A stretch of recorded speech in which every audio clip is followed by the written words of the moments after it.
அண்மை செய்தியாக பார்த்து வருகிறோம். மருத்துவர்களை மற்ற தொழிலாளர்களைப் போல கருத முடியாது என சென்னை உயர்நீதிமன்றம் கருத்து தெரிவித்துள்ளது. ஒப்பந்தத்தை மீறி வேறு மருத்துவமனையில் சேர்ந்த மருத்துவரிடம் இருந்து இழப்பீடு வசூலிக்க மத்தியஸ்தரை நியமிக்க கோரி வழக்கு தொடரப்பட்டிருந்தது. இந்த வழக்கு விசாரணையின் போது மருத்துவர்களை மற்ற தொழிலாளர்களாக கருத முடியாது என்று உயர்நீதிமன்றம் கருத்து தெரிவித்தது.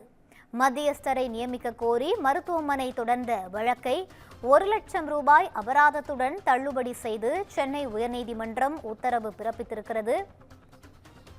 இதுகுறித்த கூடுதல் விவரங்களோடு இணைகிறார் எமது செய்தியாளர் சக்திவேல். வணக்கம் சக்திவேல், முழு விவரங்களை பகிரலாம்.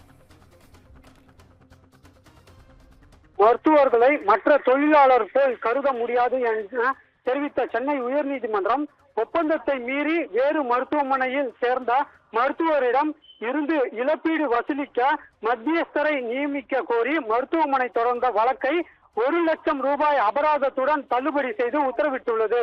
பிஜி நாட்டில் உள்ள தங்கள் மருத்துவமனையில் இதய நோய் சிகிச்சை மருத்துவராக நியமிக்கப்பட்ட மருத்துவர் பலராமன் பழனிசாமி ஒப்பந்தத்தை மீறி 3 மாதம் நோட்டீஸ் கொடுக்காமல் வேறு மருத்துவமனையில் சேர்ந்ததால் 42 லட்சம் ரூபாய் வட்டியுடன் சேர்த்து இழப்பீடாக வசூலிக்க தொடர்பாக மத்தியஸ்தர் ஒருவரை நியமிக்க கோரி சென்னையை சேர்ந்த தனியார் மருத்துவமனை உயர்நீதிமன்றத்தில் வழக்கு தாக்கல் செய்தது.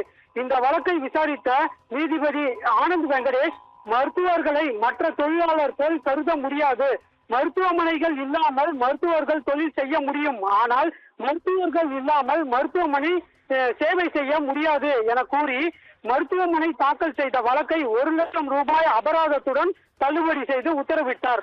மேலும் இந்த உத்தரவில் இந்திய ஒப்பந்த சட்டம் படி ஒரு மருத்துவருக்கு வேறு மருத்துவமனையில் பணியாற்றக்கூடாது என்று போடப்பட்ட ஒப்பந்தம் செல்லாது என்பதால் இந்த வழக்கு மத்தியஸ்தர் நடவடிக்கை செல்லாதது என தெரிவித்தார். ரூபி, விவரங்களை வழங்கியமைக்கு நன்றி சக்திவேல்.